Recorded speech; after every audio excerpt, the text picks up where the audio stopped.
بسم اللہ الرحمن الرحیم۔ یہ ایک سچا واقعہ ہے اور آج کے جدید دور میں لوگ اس واقعے کی حقیقت پر شبہ کرتے ہیں اور اس واقعے سے حیران و ششدر رہ جاتے ہیں، لیکن میں آپ کو بتاتی چلوں کہ یہ ایک سچا واقعہ ہے۔ یہ بہت عرصے پہلے کی بات ہے جب کوئی ڈاکٹر کا کانسیپٹ نہیں تھا اور لوگ حکیموں سے جڑی بوٹیوں کے ذریعے علاج کرواتے تھے۔ کسی گاؤں میں ایک غریب مولوی رہتا تھا۔ وہ اس چھوٹے سے گاؤں کی اکلوتی مسجد کا امام تھا۔ نماز کے علاوہ گاؤں کے بچوں کو قرآن بھی پڑھاتا تھا، جبکہ اس کی بیوی گاؤں کی بچیوں کو مدرسہ پڑھاتی تھی جس سے ان کا گزر بسر ہوتا تھا۔ ان کی ایک ہی بیٹی تھی جو کہ بہت خوبصورت تھی، سفید دھودیا رنگت، بھورے بال، اس کی خوبصورتی کے چرچے دور دور تک پھیلے ہوئے تھے۔ یہی بات گاؤں کے چودھری صاحب کے بیٹے تک پہنچی۔ اس نے موقع کی تلاش شروع کر دی کہ کسی طرح ایک بار اس حسین لڑکی کو دیکھ لے، آخر وہ ہے کیا بھلا۔ ایک دن وہ مولوی صاحب کے گھر چلا گیا کہ کچھ نیاز وغیرہ دینی ہے، اسی بہانے مولوی کی بیٹی کا دیدار ہو جائے گا اور اس طرح وہ اپنے مقصد میں کامیاب ہوگا۔ جب امام صاحب مسجد میں نماز پڑھا رہے تھے تو اس نے دروازے پر دستک دی اور مولوی کی بیٹی کی آواز آئی، کون ہے؟ وہ کہنے لگا اس کے پاس کچھ سامان ہے جو چودھری صاحب نے بھیجا ہے، وہ لے لیں۔ لڑکی نے کہا، آپ دروازے میں رکھ دیں، میں اٹھا لوں گی۔ اس نے سامان رکھا اور وہیں پیچھے ہو کے انتظار کرنے لگا۔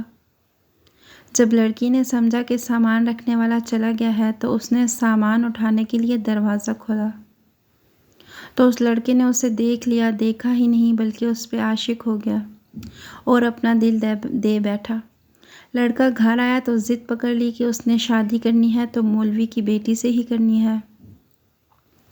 چودھری صاحب اس رشتے کے حق میں نہیں تھے۔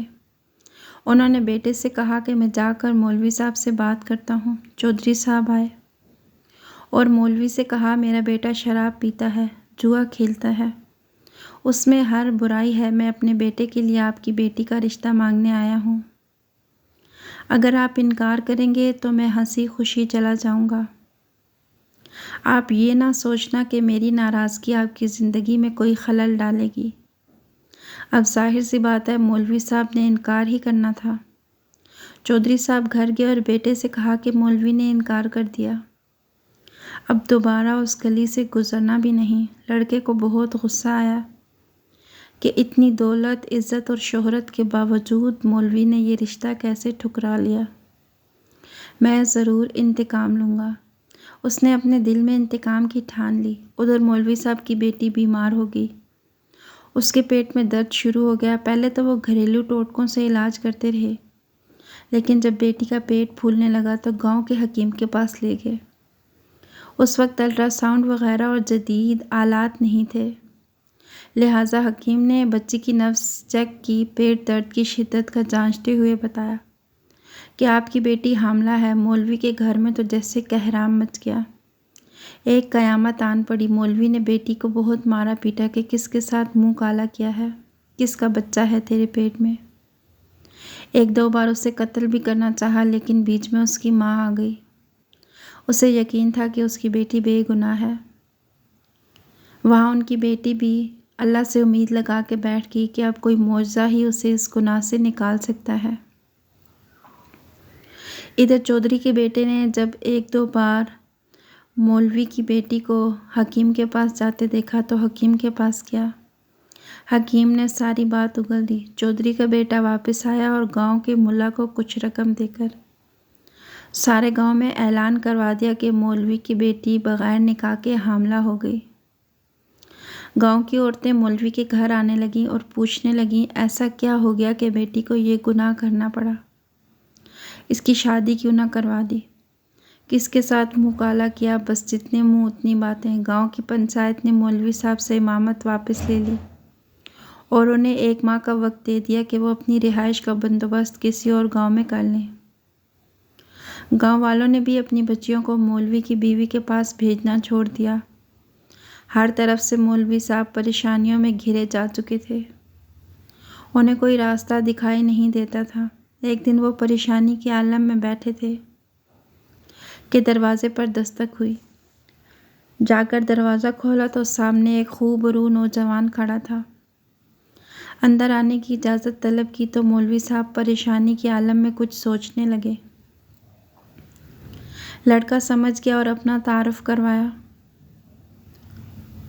کہ میں آپ کا شاگرد ہوں، بچپن میں آپ سے قرآن پڑھا ہے، فلاں شخص کا بیٹا ہوں، برابر والے گاؤں سے آیا ہوں۔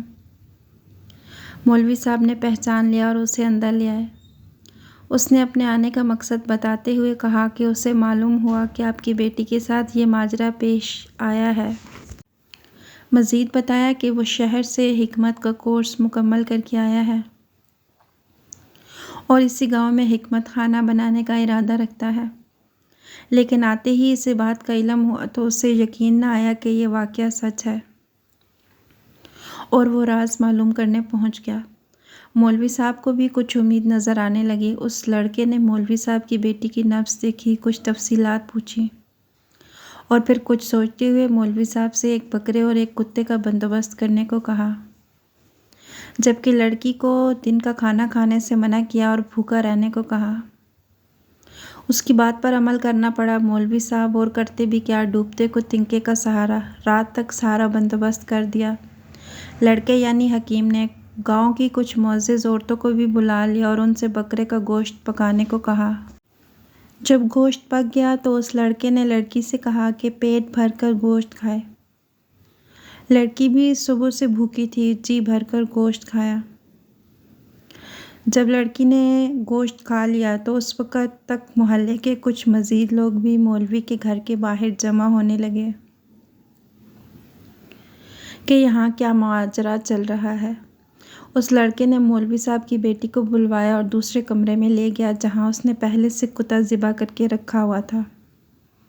اس نے لڑکی کو بتایا کہ جو گوشت اس نے کھایا ہے وہ اسی کتے کا تھا، بس پھر کیا تھا۔ لڑکی نے الٹیاں کرنا شروع کر دیں، جو کچھ کھایا تھا سب باہر آنے لگا۔ کچھ ہی دیر میں اس کے پیٹ سے الٹی کے ذریعے ایک مینڈک بھی باہر نکل آیا، جسے سب محلے والوں نے اپنی آنکھوں سے دیکھا۔ جیسے ہی مینڈک باہر نکلا، لڑکی کو کچھ سکون سا محسوس ہونے لگا تو وہ لڑکا کہنے لگا، اس لڑکی نے کسی ندی یا دریا کا پانی پیا تھا۔ اس وقت چھوٹا سا مینڈک کا بچہ اس کے حلق کے ذریعے پیٹ تک جا پہنچا تھا۔ جب وہ مینڈک کا بچہ بڑا ہوا تو اسے تکلیف شروع ہو گئی اور انفیکشن کی وجہ سے پیٹ پھولنا شروع ہو گیا۔ گاؤں کے سبھی لوگ اس لڑکے کی ذہانت اور حکمت دیکھ چکے تھے اور لڑکی کی پاک دامنی بھی سب پر واضح ہو گئی۔ مولوی صاحب نے اس لڑکے کے اصرار پر اپنی بیٹی کا نکاح اس نوجوان سے کر دیا اور یوں وہ دونوں ہنسی خوشی اپنی زندگی بسر کرنے لگے۔ آپ کو ویڈیو کیسی لگی ضرور بتائیے گا۔ مزید ایسی اچھی ویڈیوز دیکھنے کے لیے ہمارے چینل کو سبسکرائب کیجیے گا۔ اگلی ویڈیو تک کے لیے اللہ حافظ۔